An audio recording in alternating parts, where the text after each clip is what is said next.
And behind me is the home where 5 children were left unattended when a house fire broke out at 1:36 this morning. There is still a lot we don't know about what caused the accident that hospitalized the Nikki Rose student. Sergeant Manuel Tovar spent a second day on the witness stand, but instead of answering questions by the prosecutors, he was grilled by the defense for losing evidence and accused of not doing his due diligence during the investigation. The Cameron County jury, who sat attentively through 4 weeks of testimonies, took only 2.5 hours to come to the unanimous decision that Salomon Campos Jr. is not guilty of murdering his uncle Ernesto Gonzalez. On an average day, there are roughly 150,000 cars driving through portions of I-2 from Pharr to Harlingen, leading to traffic comparable to that of Austin or San Antonio.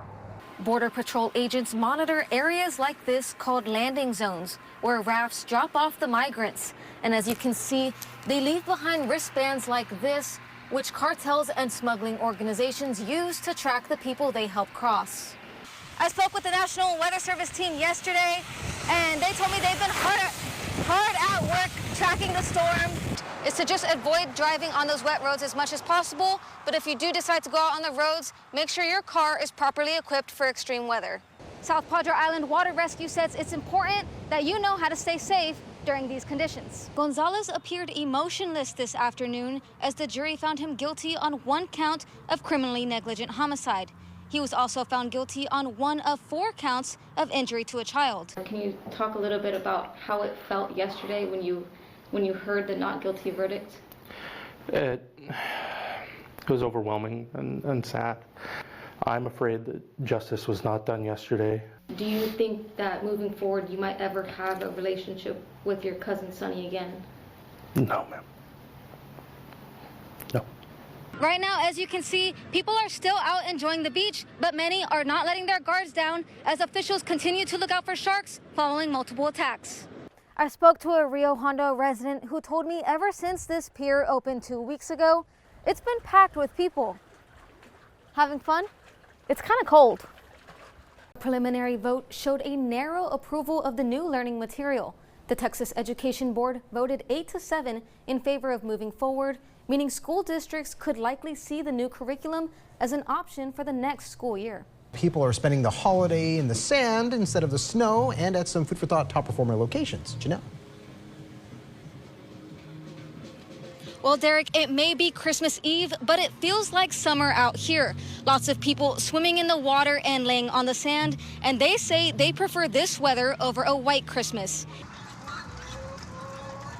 Local poultry farmer David Lopez says more and more people are looking to purchase his hens so they can produce their own eggs. They've noticed in the stores there's been a shortage of eggs and also the price increases. And, you know, people preferably, they just want a fresher egg. Egg shortages have been ebbing and flowing since the pandemic, with inflation playing a role. But now a nationwide outbreak of the avian bird flu has the stores cracking down. Lopez says small poultry farms like his aren't being impacted by the bird flu. Instead, they are benefiting from an increase in demand. We haven't noticed the AI in our flocks or any of that deal, but we have noticed the increase of AI up north, in which that does affect the eggs shortage and the prices in the stores. So in turn, people are coming by and getting more hens and eggs from us. His chickens currently sell for $7, and he says each one produces roughly 300 eggs per year. We'll try to ride the wave out and help our customers out the best we can and make sure that we keep our reputation well, even though we have circumstances that are bearing down on us. Batuza's Coffee Cafe in Elsa is locally owned, and they say they're riding the wave of higher prices in eggs that are cutting into their profit margins. Owner Brett Johnson says he's not raising his prices now, but he might have to consider it if costs continue to rise. It's all about riding the wave for us. Like, we should be considering raising our prices for the customers right now. Like, that's a 30% increase when I looked at it from what it was previously. It's just under 30%. And, you know, that's significant. And it's 2 of those on every single plate. That's 30% increase. You know, it's a big deal. The USDA says egg production likely won't return to normal until the second half of the year. Working for you in Westlaco, I'm Janelle Tanguma. She demonstrated a very strong sign of force around the world. Hundreds of spectators gathered at South Padre Island to say goodbye to a U.S. Navy aircraft carrier as it completes its final voyage. It is a one of a kind. It's not going to happen again. So if you don't get it today, you're not going to get it. The USS John F. Kennedy was commissioned from 1968 to 2007. It made its way to the port of Brownsville from Philadelphia to be dismantled. Everyone watching had a chance to pay their respects, from people who are experiencing it for the first time. I've never seen an aircraft carrier in the channel, so I'm thinking it's going to be a pretty large ship. To those who share a special connection.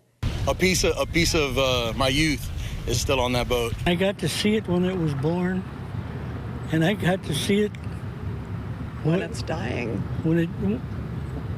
For the funeral.